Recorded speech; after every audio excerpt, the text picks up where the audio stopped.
All right, thank you. Well, good morning, everyone, and welcome. My name is Kate Simons. I'm the Chair of the Essential Services Commission, and thank you for joining us today. I nearly had my son Tom co-hosting with me this morning, but he has decided to go and do something different. So thank you for joining us this morning via webinar to discuss our approach to setting the Victorian Default Offer prices for the period commencing 1 January 2021.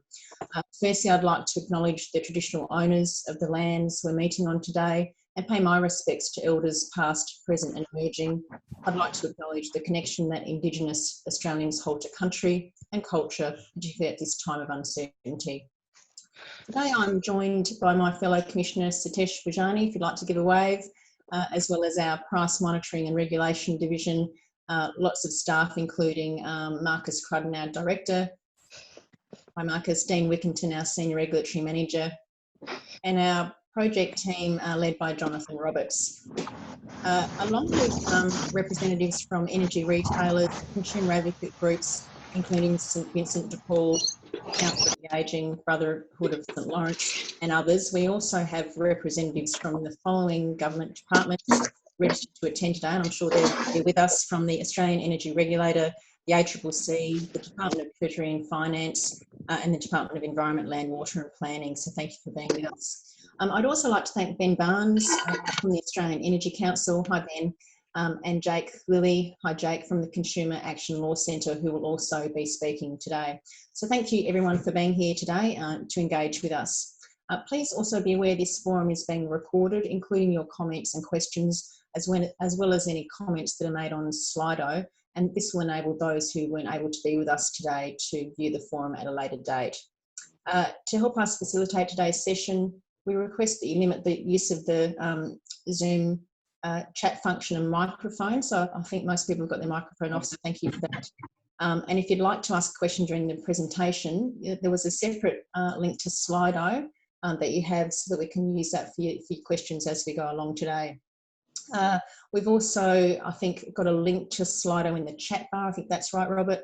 Otherwise, head to the Slido web page that I think was with your invite and enter the event code video 2021. We'll collate those questions during the presentation this morning and respond during the Q&A session later today.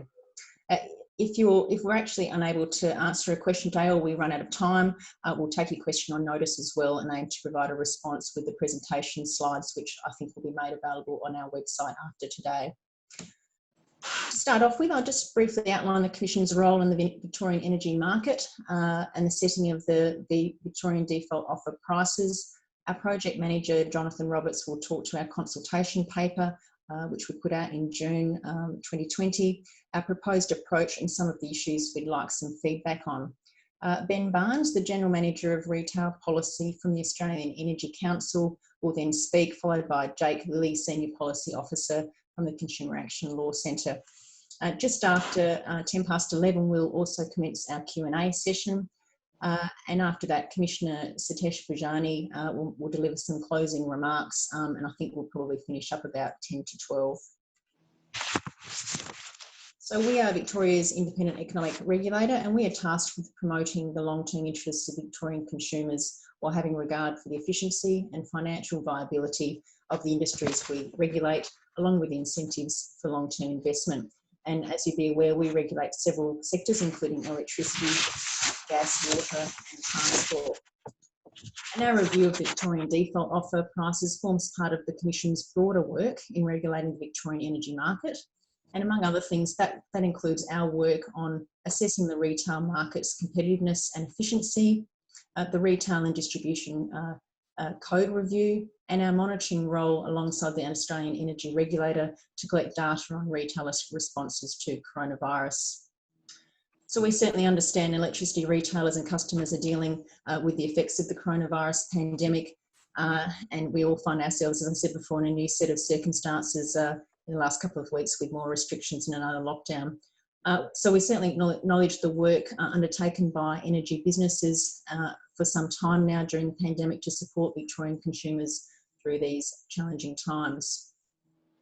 And as our consultation paper flagged, our review for video will consider the issues businesses and customers are facing as a result of the pandemic, And I encourage you to provide us with information about how the pandemic has affected the retail energy electricity market and how we might consider this in determining VDO prices going forward. Even after today's public forum, there's an opportunity for further engagement. You can visit Engage Victoria, where you can post a question, provide a general comment, or upload a submission. You can also email us at video@esc.vic.gov.au. Submissions on our consultation paper close on the 21st of July 2020. And in terms of steps after that, we will release a draft decision in September and a final decision in November. On that note, I'll now hand over, I think, to Jonathan Roberts, our project manager, who will briefly discuss our consultation paper and key considerations of our proposed approach. Jonathan, over to you. Great, thanks, Kate. As Kate was discussing a little bit earlier, I'm sure that we've all got, not all, but a lot of us have children at home at the moment. I'm one of those people, and my son's a little bit rambunctious this morning. So if you hear cries in the background, please bear with me, and I apologise. Yes, thanks for the introduction, Kate, and thank you also to everyone else for joining us today. So the task which is before us under the Electricity Industry Act is to set prices for the Victorian Default Offer. So last year, the government issued a pricing order to regulate standing offer tariffs through the introduction of the Victorian Default Offer. The objective of the VDO is to provide a simple, trusted and reasonably priced electricity option that safeguards consumers unwilling or unable to engage in the electricity retail market. And you'll forgive me, people who are already familiar with all of this. It might sound like I'm teaching you how to suck eggs, but I'm trying to give a little bit of a background for people who might be attending, who might not have the same background as some of the other people who've been on this whole journey. So yes, please bear with me. So anyway, we're reviewing the video again this year for the period that's commencing 1 January 2021. So this video period might be 6 months, 12 months or 18 months. So the last time we reviewed the video, we set prices for 12 months, but this might change this year because we're planning on aligning the regulatory period for VDO prices with the prices for electricity networks. But that's something that I'll discuss a little bit later. So next slide, thanks Rob. Under the pricing order, we're required to base the VDO prices on the efficient cost of providing electricity. So that word efficient is important because efficient costs and actual costs may differ. You know, what exactly do we mean by efficient cost? Well, the way that I like to think about efficient costs, at least, is that they're the lowest long-term sustainable cost for providing a service. And so as a result of that, if you're setting costs based on efficient costs, then the prices which you set may actually end up being lower than some service providers' actual costs. So that distinction between efficient and actual is important. So when we set the VDO prices, we basically create an estimate of what efficient costs are. And we do this by building a cost stack and adding up all of the main costs borne by electricity retailers in getting electricity to end users in Victoria. So there's a little diagram there that on the slides, which outlines all of those main components. It's a little bit hard to see, but the main costs that we've got are wholesale costs, network costs, retail costs. And so what we mean by retail costs is the cost that the overheads which retailers incur in providing a retail service to end users, and then environmental costs, so things like the LRED and BEU program, and then also other costs there. So next slide, thanks Rob. So there are video tariffs for each distribution zone. So you can see there's a little map of Victoria there up on the screen at the moment. And there are 5 distribution zones there. We have video tariffs for each of those distribution zones. And also in each of those distribution zones, we have different tariffs for residential and small business customers. So there are video flat tariffs and also a video maximum bill. The video flat tariffs are basically made up of a daily supply charge and a per kilowatt usage charge, but they are not the only prices that we have as well. There's also a maximum annual bill that applies to standing offers where which aren't flat tariffs. So when the tariff on the standing offer, varies by time of use or some other factor, those standing offers are regulated by the video compliant maximum annual bill, which is a total annual amount that bills may not exceed. So this total amount is calculated based on the amount a customer would pay if they were using the video flat tariffs at a representative usage profile for that distribution zone. So the purpose of consulting on what we should do with video prices for the next year, well, that's the purpose of what we're holding this forum for. And we've released a consultation paper, which is available on our website. We'll also release a draft decision in September before making our final decision in November.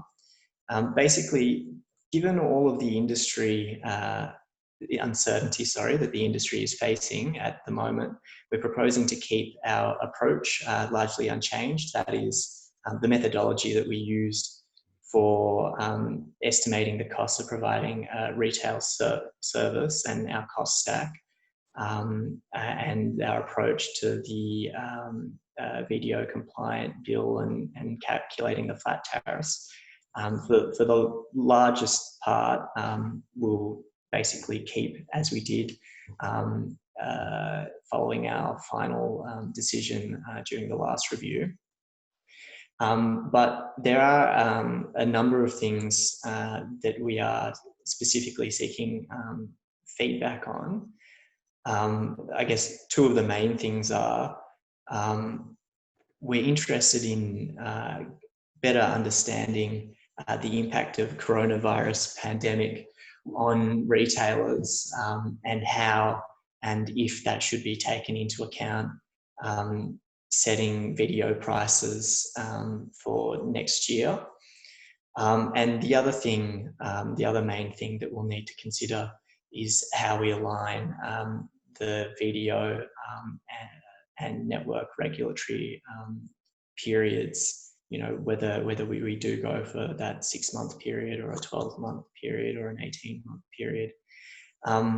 There's also a number of other areas outlined in the consultation paper, which, as I said before, is available on the website. So if you want to make a submission and provide us your views on those questions, that would be very, very helpful. We're also open to receiving and considering feedback on other parts of the video, which we haven't specifically asked questions on. But with those other parts of our methodology and approach, it's unlikely that we'd change our approach unless we're provided with significant new evidence, which suggests we should change our position. But that said, we're not closed-minded. We're definitely open to considering things if people wish to make proposals to us. So that's it for background on the video, our approach, and what we're trying to get out of the forum and our consultation process. Next up, we're very fortunate to have some representatives from both the consumer and industry sides.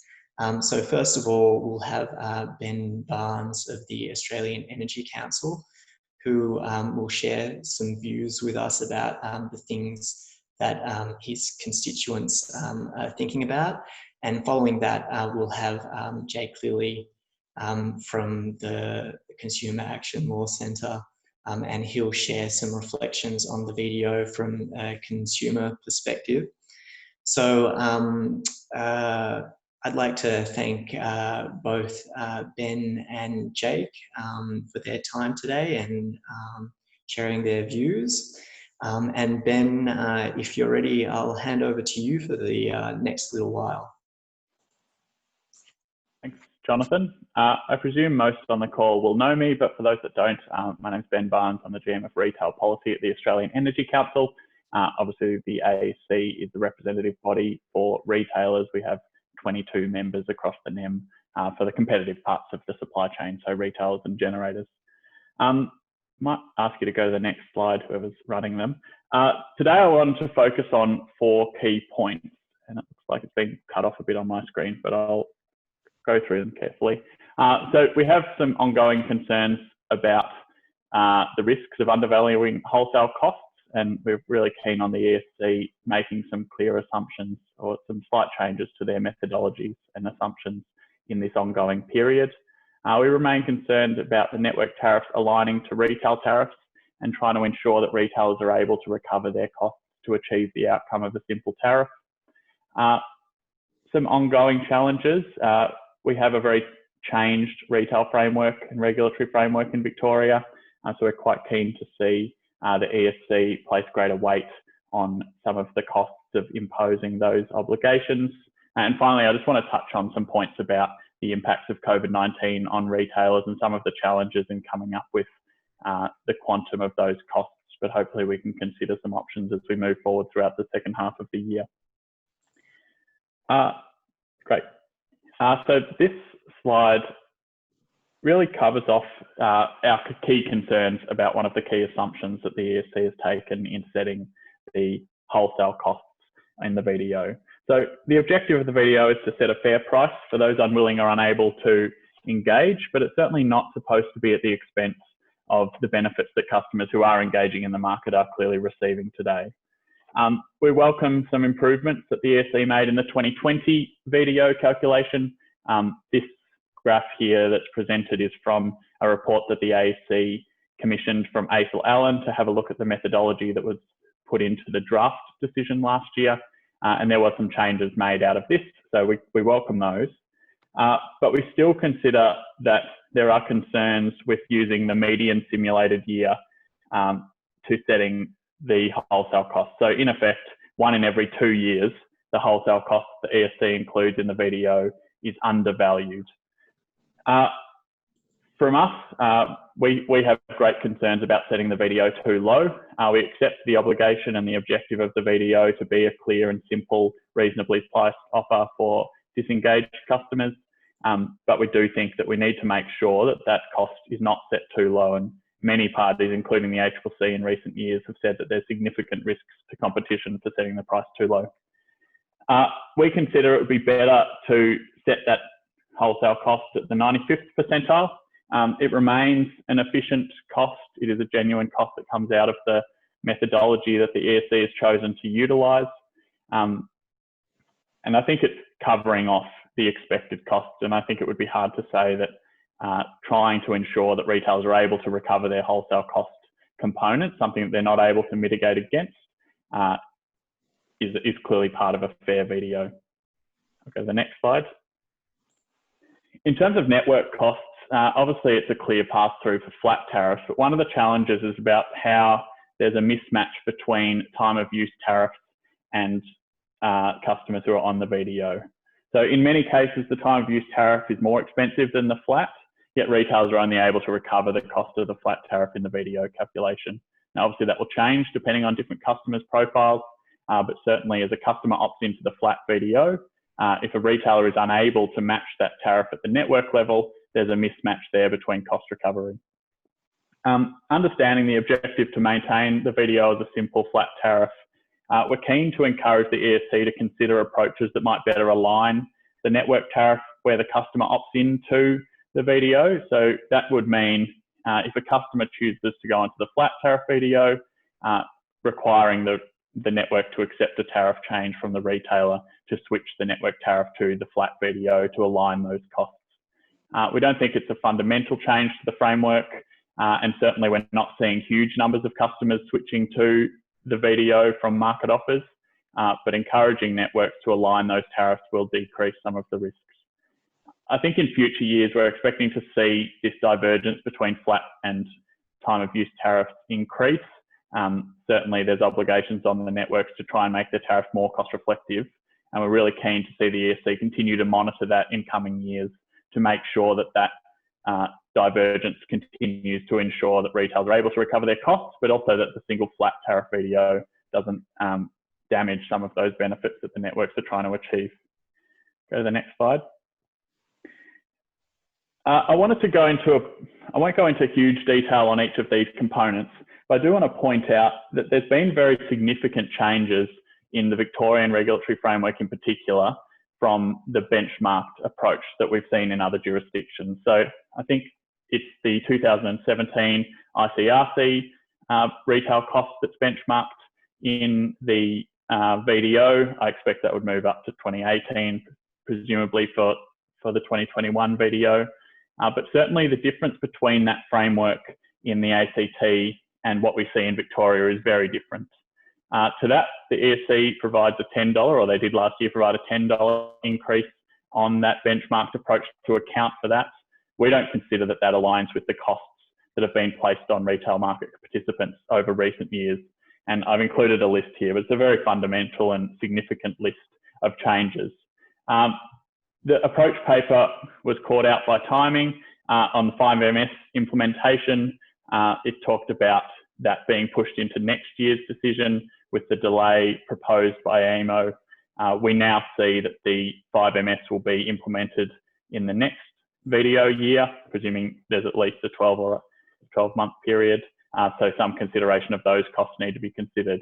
I think one of the challenges of the benchmarking approach is that it doesn't require actual costs, but certainly, as we can see here, there is very fundamental changes to the regulatory framework that retailers are unable to avoid. So there does need to be a fair realisation of those costs included into the VDO. Go to the next slide. This is my final slide, and just wanted to touch on COVID-19. It's clear that COVID-19 has placed unprecedented challenges on both customers, but also their retailers. The challenge for the ESC in setting the VDO is ascertaining these impacts. And what's been challenging us internally is that we don't know what the impacts will be in the longer term. Energy bills are already in arrears, up to 3 months in arrears, and customer issues won't flow through, we're expecting, until later on this year. They're very closely linked to the macroeconomic impacts, and certainly federal government stimulus has had a very significant impact. So as we stand right now, on the 27th of September, that federal stimulus will be removed from the market, and we're expecting that to have a very significant flow-on impact to customers and their energy bills. I've highlighted a few factors here that, well, sorry, we're not quite finished there. I've highlighted a few factors here that we're considering and monitoring over the coming months. And largely, these, as I said, will be impacted by those macroeconomic factors. But certainly, at the very least, we're expecting that retailers will be carrying more debt than they otherwise would. There'll be more customers in the PDF, assuming that it works as effectively as we expected. And other changes to the regulatory framework, including the recently proposed coronavirus measures, will have very significant changes on how retailers are able to recover their costs. That clearly will result in an increased cost for retailers that they'll be unable to avoid. So I think we could all say that that would be an efficient cost that should be compensated for in the VDO. The challenge, though, is how do we make sure that customers don't unnecessarily pay for that impact? So I think we need to start thinking about how the broader policy settings work in Victoria. Certainly other states, we've seen increases in government support to energy bills. So New South Wales and Queensland in particular have increased the support that governments have provided to energy customers so as to mitigate some of those increased debt costs on retailers. Alternatively, there is no option other than to increase the VDO. So I think as a discussion, we'd be keen to engage with the ESC and others about how we can make sure that these costs are mitigated. But certainly one of the real challenges facing the ESC and facing retailers as well who are asked to quantify the impact is we're not going to know until much later on this year, maybe not until October, November, at least the early impacts. And then even later on, not going to know the extent that customers don't pay their bills and how that flows through to retailers. So I think we're going to need to undertake some estimations of future years. The challenge of the VDO not rolling into each other. So by that, I mean overs and unders type approach, considerations at the end of each year about what happened in the last year. There's going to need to be some estimations, but certainly coronavirus will have very significant impacts on retailers, and we expect that that is properly accounted for in either government intervention through their own mechanisms or through the VDO. I wanted to leave it there. We really look forward to continuing to work with the ESC as we engage through these tricky times. This is a good opportunity to reassess some of those key assumptions that have made up the VDO. I think the first two assessments were done quite quickly. Certainly the first one only had a couple of months and then we rolled straight into the next VDO. This one we've got a bit of time to think about some of those key considerations. So really keen to keep working with the ESC to try and make sure that this VDO is set at a level that maintains those, it maintains its objective of being a fair price for those disengaged customers, but certainly not at the expense of those other customers who are engaging and benefiting from the market today. Thanks everyone. I'll hand it back to you, Jonathan, or maybe on to Jake. Thanks, Ben. We will hand over to Jake in a moment. But before we do that, Rob, would you be able to switch over to Jake's individual slide pack, just because they're widescreen as well. So they'll be a little bit cut off if we use the slide pack that you prepared with everyone's consolidated. Unless Jake, you're happy to go ahead with the slightly truncated slides. Sure. I'm happy just to go ahead if that's all right. There wasn't heaps on there. I was just more going to speak to the slides and have some nice pictures for you all. That's great. Thanks, Jake. Well then, please continue. Yeah, thanks, Jonathan, and thanks to the ESC for inviting Consumer Action here to share some of our views on this. All our slide packs have these things here about what we do, but basically the context of why we're here is that we help people facing debt often, and a lot of people face energy debt, and that's probably because it's an essential service. People can't really avoid using it, or where they do avoid using it, they get into other debt issues and other social issues because their health and well-being's on the line. So we see avoidable debt arising from inappropriate energy offers, and we want to see that addressed. Next slide, please. I think it's another one of our, yeah. There's our purpose, truncated, but it's all on our website. Next slide again, please. So really our focus here is everyone needs access to affordable energy for their health and well-being and the ability to participate socially in our society in Victoria. That's obviously very, very important right now to keep connected with other people, as well as staying healthy. And we really see one issue that's come up in the past and it needs to be addressed is that we shouldn't be ripped off when we're not constantly exploring price offers all the time. There's a lot going on out there. People get really overwhelmed, and you can easily fall into quite a bad energy offer that doesn't suit your needs. There's the VDO is one part of the protection to help you there with electricity, and a few other recent policy changes that point people in the right direction too, but keeping the price fair is very important. So we strongly support the Victorian Default Offer for electricity, and we want to see an equivalent protection in gas. Obviously, they're very similar for people in terms of how we rely on them. And we base that off the experiences of the callers to our services, particularly people accessing our financial counselling service. We operate a part of the National Debt Helpline in Victoria. In the 2018-19 financial year, we had 11,500 people roughly access that service, and energy is the second biggest debt issue that people identify when they call us. Where people on unfair prices, they're at greater risk of compounding financial difficulty, and that's really in no one's interest. It just creates a mess for people, it creates a mess for retailers when things get out of control, so it's best avoided. And people really, I guess, there's a quote here I've unfortunately truncated, but people really just get overwhelmed. This was a quote from a client I spoke to recently. They had a whole lot of debt issues going on, a whole lot of other social issues. And they said, you know, I used to be able to do this stuff, looking at all the different offers, weighing them up. But really now my brain just gets fogged up and I get really worried, and it's just really hard to understand what's going on and engage with my energy retailer to get the right thing. Even calling them back constantly, just sort of trying to keep on top of payment plans, those sorts of things, adding another complication of getting on a fair offer is very difficult. And that's a person engaging. We're really worried about those who get so overwhelmed they don't engage, or they're not confident about engaging, or they think that it won't work out with them. So the Victorian Default Offer is really helpful in that context. And in general, we've been really, really happy with the approach that the ESC and the government's taken. But we sort of want to see some stuff progressed. I mean, it was acknowledged before that the ESC is really looking at a bit of a copy and paste of previous efforts on this, when there have been some areas that have been flagged for further, well, a bit more scrutiny over time to ensure that things are fair for consumers.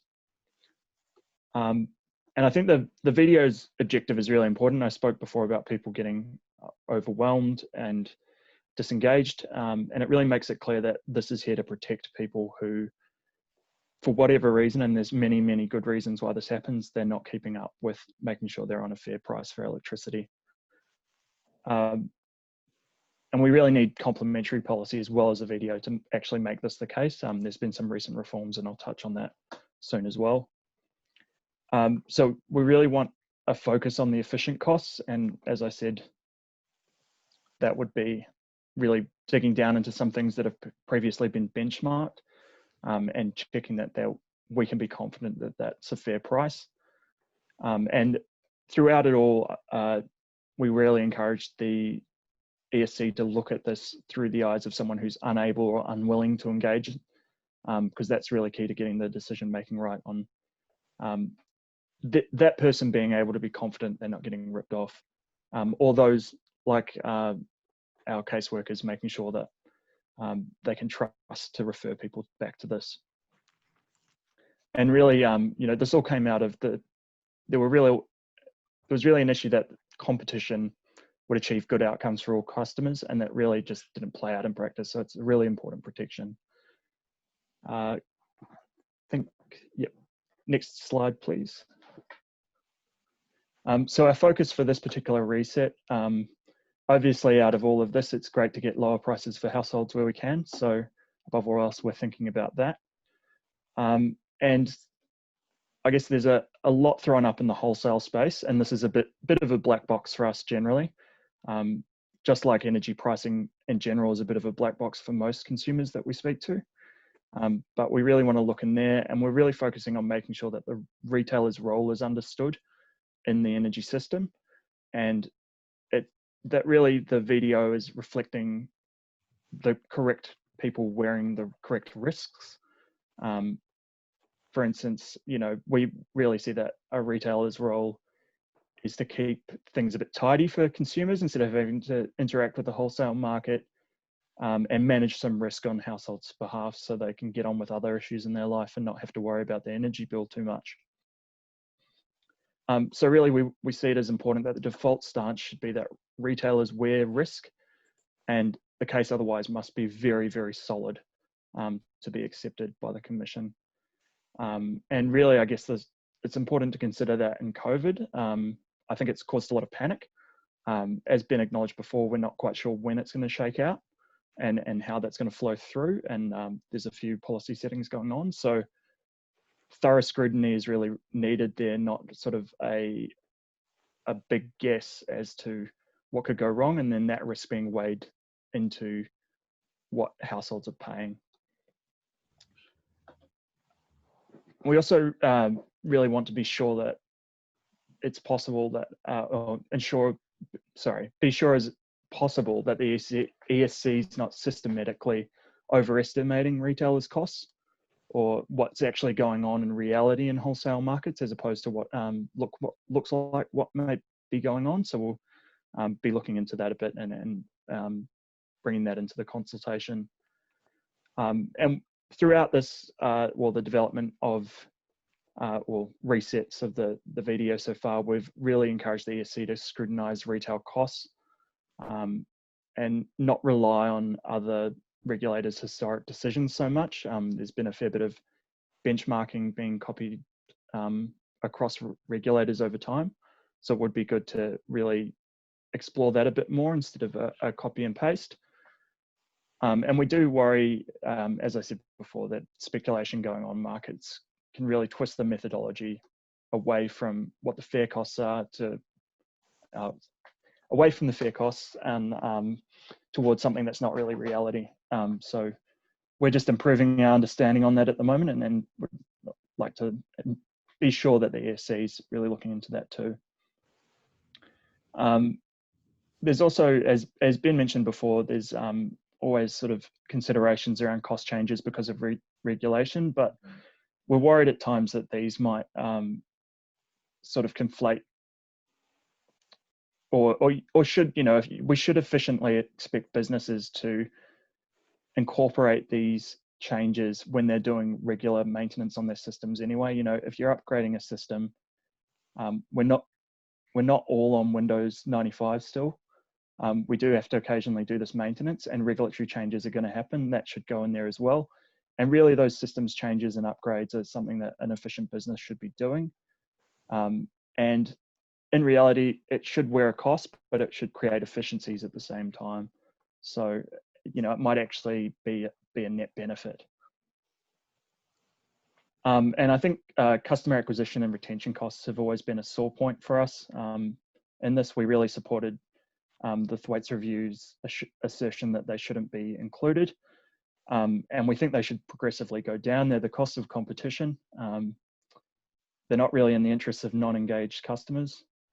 And efficiently, businesses should find ways to scale that back instead of just constantly getting into this arms race up to the line that the ESC sets, or the ESC just increasing progressively that amount. And we're still a little apprehensive about the way in which the non-flat VDO cap works, based off sort of an assumed usage. I think it's at 4 megawatt hours a year. And really, I think the best way forward on that one is just strong monitoring about what people are actually getting in terms of outcomes and the impact on them. And the ESC to really be doing that across the board about what everyone's paying in this new environment with the VDO, because it's still relatively new, and whether people are actually, who are non-engaged, are getting the protection they need. Next slide, please. So there's a lot of related reform from the average consumer side. It's probably just a matter of calling up your retailer, seeing what's going on or not, but we can get policy settings right so that everyone gets a good outcome. So just mention there's sort of other outstanding issues we see, not covered in this process, but very much related. So getting the price right is of course very, very important, but at the moment, everyone who needs the VDO is not necessarily going to land there. We are particularly worried still about defaulting sort of to some price that's way above the VDO for people who switched once some time ago and are sort of in this weird evergreen contract. Someone might have just moved property 4 or 5 years ago and been paying an unfair rate ever since. And the clear and fair contract reforms that came in at the start of this month, we think should go some way to addressing this, but not be completely watertight and get there for every person. We also acknowledge that some retailers, we've heard that some retailers have just moved people in those situations, these disengaged and customers who are on market offers, onto VDO price or no hire. And we'd really encourage retailers to just do that anyway, so it doesn't require regulatory intervention, and then regulation follow if there's still some people that need protection. An ongoing issue still as well for us is that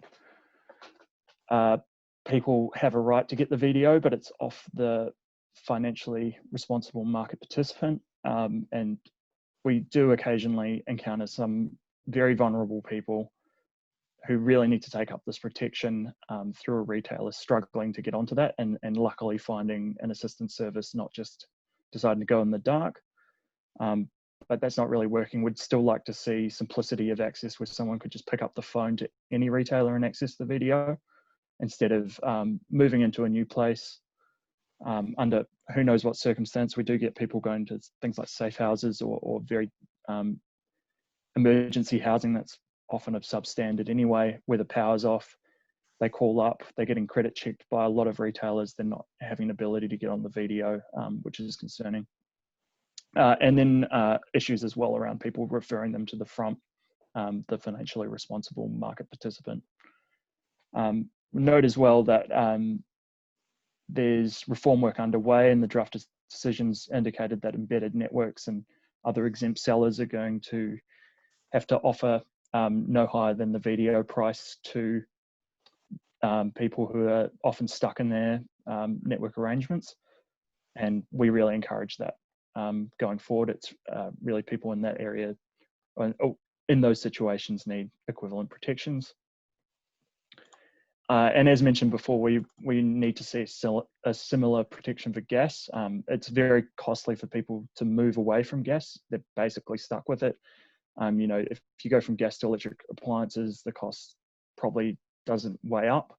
And for renters, you really have little avenue to do that. So there's many things that could be going on. You could end up on a gas offer that's really not appropriate. All the other interventions aren't working, and you're really putting people at risk.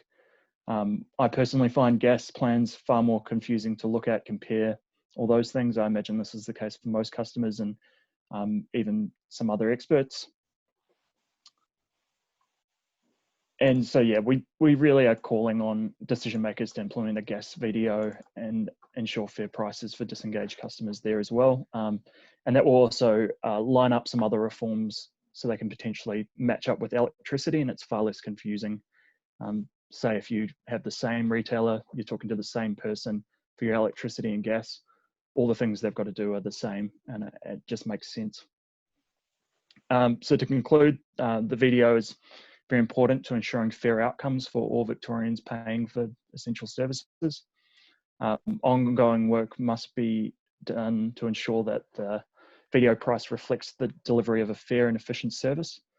And the VDO needs to be the default for those who don't engage, and there needs to be similar protection for gas and embedded networks. I think as well, Ben mentioned that there needs to be some government intervention looked at to support energy bills going forward with COVID. And we'd support calls for that as well, particularly payments that would go directly to consumers to pay off debt. So I know there may be other relevant decision makers here. We'd really encourage more work in that space and reassurance for consumers soon. I think from here I hand over to the Q&A, and thanks everyone for your time.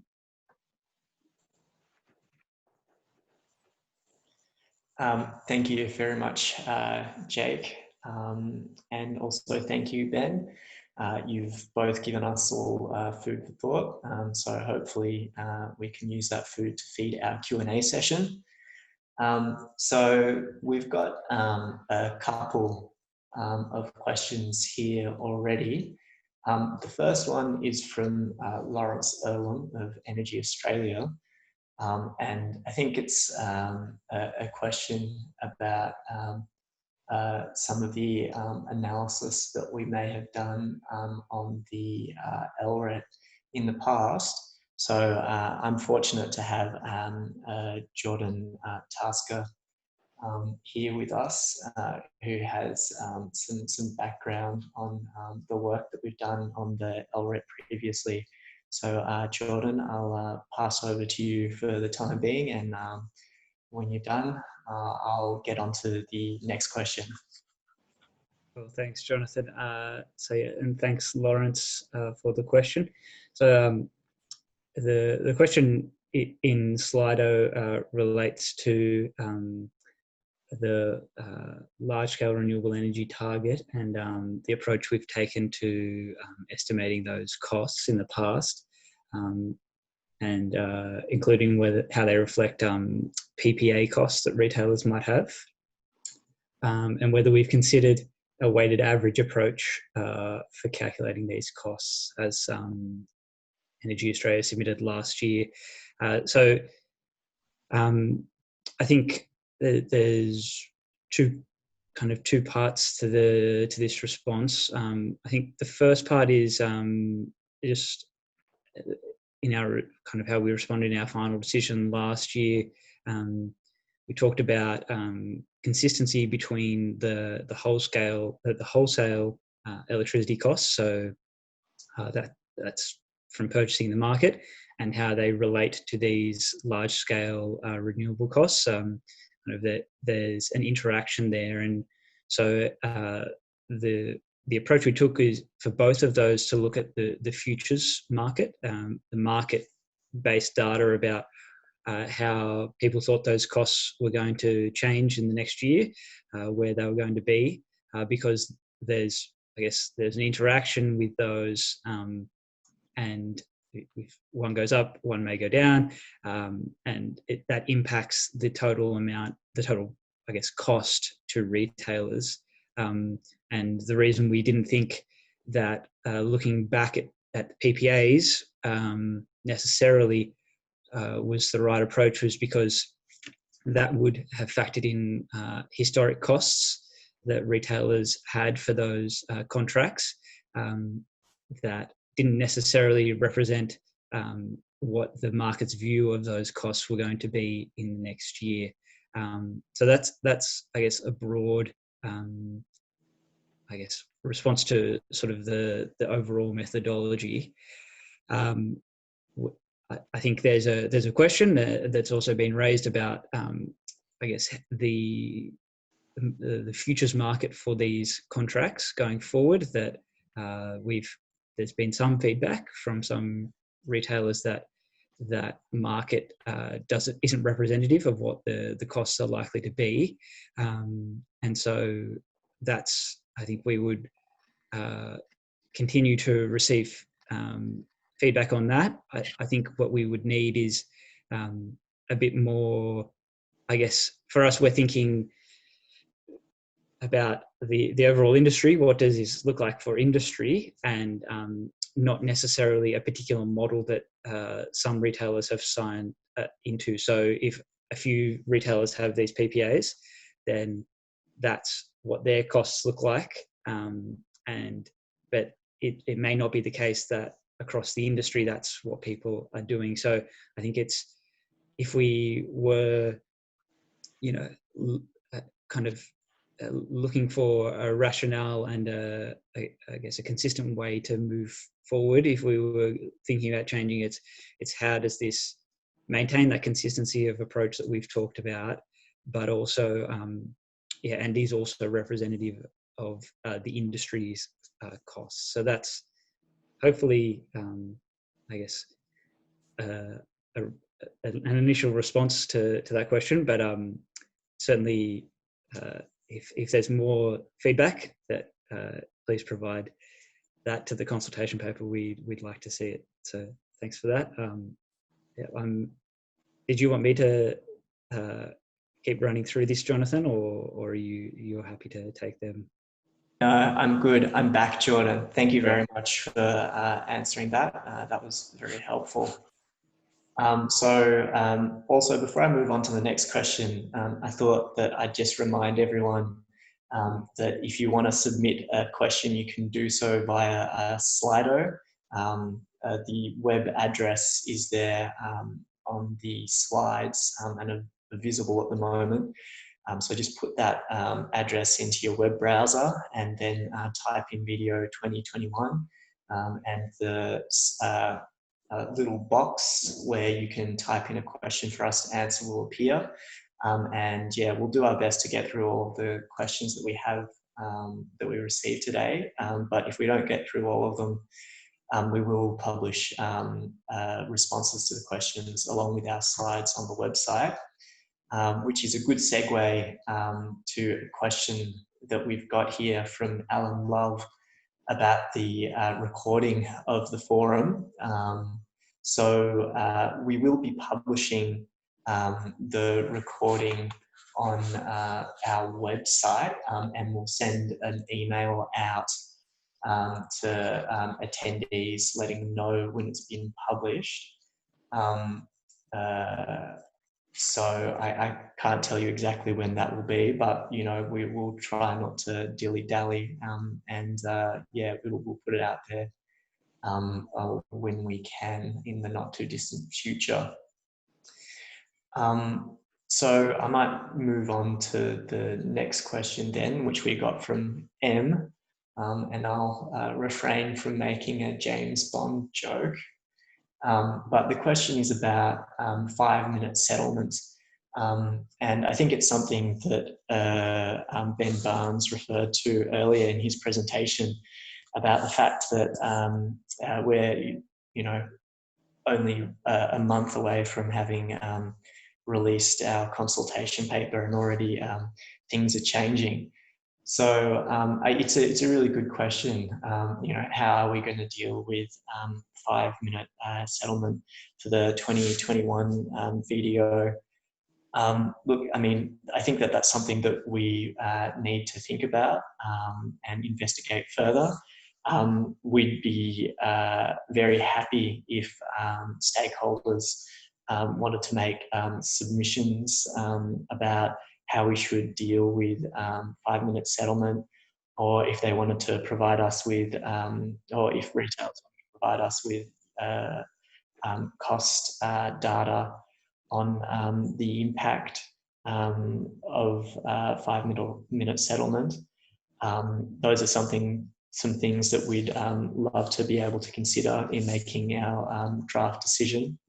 But it's also something that internally we'll have to consider how we deal with that and account for that in the video cost stack. So yeah, I guess another way that we could potentially deal with it is something that I alluded to earlier in the forum about the length of the regulatory period. So, I mean, this 5-minute settlement change could be another reason for us to have a 6-month regulatory period rather than a 12-month or 18-month period. But, you know, again, it's something that we're still considering. So here we go. We've got another question here from Jake Lilly about the possible benefits and risks of having a 6-month or an 18-month period. So we talk a little bit about this in our consultation paper. I guess the main benefit of having a 6-month period is that we'll then make sure that for the second half of 2021, that the network part of the video cost stack is more reflective of actual network tariffs. So that would probably be the main benefit. And that 5-minute settlement change and being able to have a better idea how that'll affect retailers would also be an additional benefit of that. I guess in terms of benefits to households, we've got another one from Glowbird here. Sorry, I'm getting distracted by things flashing on my screen. The benefit for households in some ways is similar to the benefit for retailers in having a 6-month period, having a network tariff component of the cost stack, which is reflective of which is closer to kind of what the network tariffs will actually be, will be more in their interest in them potentially bearing the risk of network tariffs actually being lower than what we forecast in the video now. In terms of an 18-month period,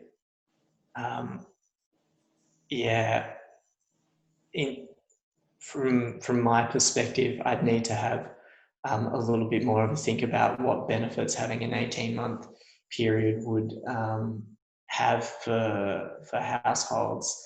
But in terms of the risks for them, like I said, I guess it's the converse of what I just said. Of the benefit of having a 6-month period. If we have an 18-month period, then households are potentially at risk of being charged more for the network component than they would otherwise. All right, Jonathan, I would just one other comment. So there is it's not necessarily a question, but a comment from Joe that might also just relate to the 18-month length of regulatory period. That says needing to consider that more frequent video changes mean more cost on retailers with comms and calls from customers. So that's another, I guess, perhaps a reason for the 18-month period. But just thought I'd note that one while we're here. Oh yeah, absolutely. And I think that's one of the benefits of the 18-month period for retailers, in that their costs would be lower. Not only for those communications with retailers, but also because they don't have to go through another regulatory process and provide submissions and whatever else, and send their staff along to public forums such as this. But yes, that's a good point, Jordan, and thank you for bringing that one up the list, because I couldn't see it on my page as I currently was on the Slido scrolling. So anyway, the next one that I've got here is from Glowbird about the increased rooftop solar take-up. And they're asking whether we will backtest the actual rooftop solar PV data to verify the forecast solar minimum feed-in tariff cost in the video 2020 to retailers realistic and accurate.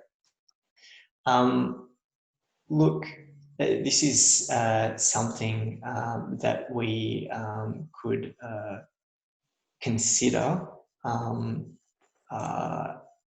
It's not something that we've looked at as yet, but if people wanted to provide a submission on the best way to go about that, or provide that kind of information that would help us do that kind of verification, it's something that we would be happy to look at.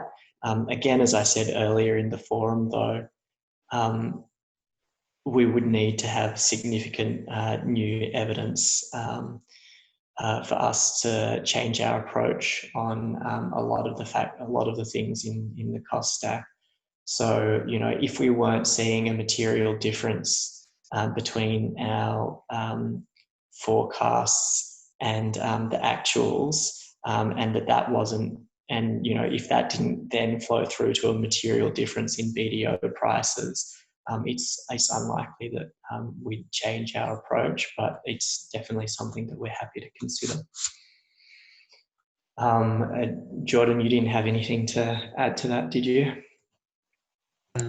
Yeah, so I think the only thing there was just around, I guess, the submission is probably the best way to go in terms of just clarifying exactly whether we're talking about costs in the video and which costs in particular we're looking at here, or whether there's something else talking about the minimum feed-in tariff decision and that being something they're talking about. So certainly, probably the best way to go through that is to make a submission on the consultation paper, and we can work from there at our end. Thank you very much, Jordan. We're very fortunate to have you here along to help me out with answering the questions. So thanks again. So the next one is from P. Walsh Wilson, or P. Wish Wilson. And the question is about whether the ESC appointed Frontier to complete its wholesale cost modelling. If not, when will this be decided? So yes, that's a very simple question. So thank you for that. We have appointed Frontier to complete our wholesale cost modelling this time round. So as part of our draft decision, we'll be publishing the report that they provide us on wholesale costs.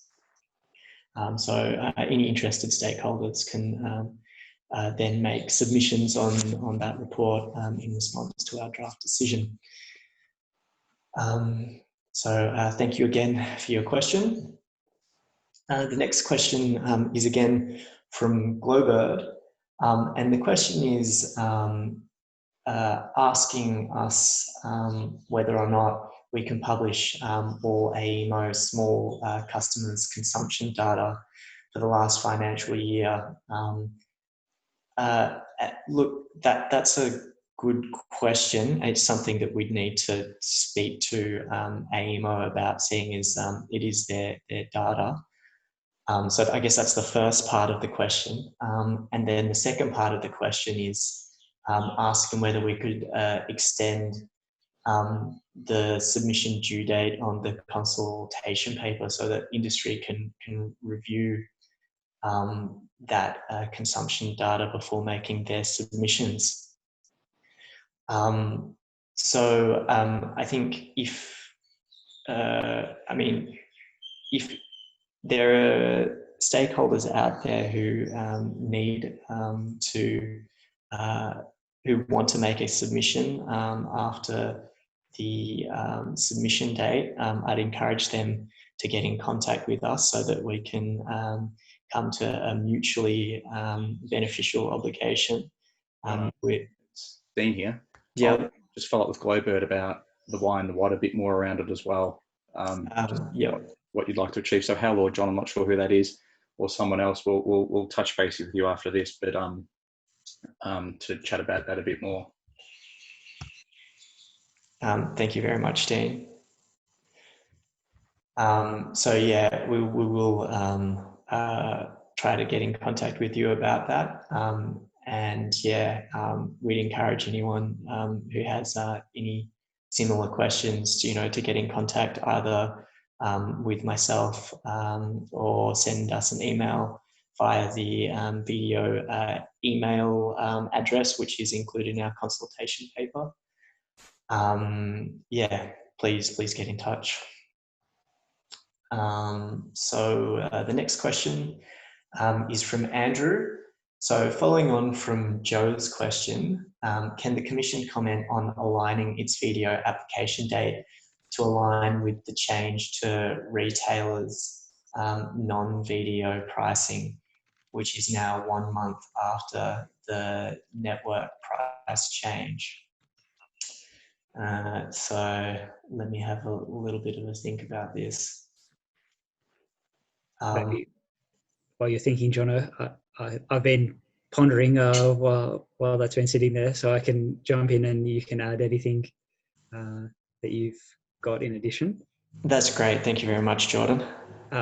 So I think that it is a good question. I guess the difficulty that we have is we have some statutory obligations around the timing of when the video needs to apply from. And for this current review period, that's from 1 January. So I think there's obviously would be efficiencies and benefits of aligning up those things. But I guess from our perspective, we're fairly limited in the start date of the next video, just in terms of what's in the order that we have.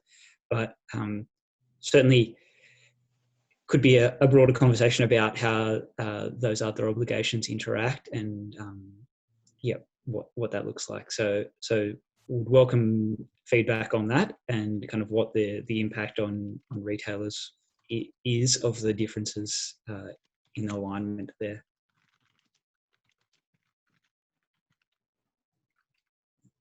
Thanks, Jordan and Jonathan. Jonathan, did you want to add anything else to that? Or because I think that actually brings us to the last question we've answered, which is very good timing. Yes, that's right.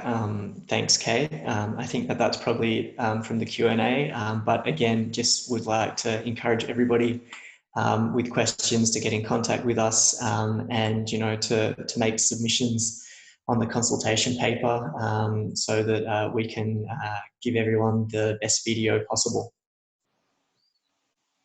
Great, thanks very much, Jonathan and team. And thanks everyone for your questions. That's been a really useful exercise to hear the sorts of issues and concerns that are on your mind and for us to be able to take that forward and inform how we'll bring our draft decision together.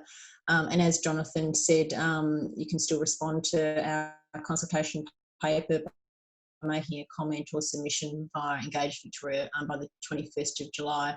As we've heard, if any individual stakeholder wants to touch base with the team about an individual issue or facts that may mean you can't meet that deadline, please, I know that's very unusual circumstances at the moment and the burden on everyone and the challenges to try and get your work programs done as well as respond to us. We're very aware of those challenges, so please reach out if there are issues in that respect.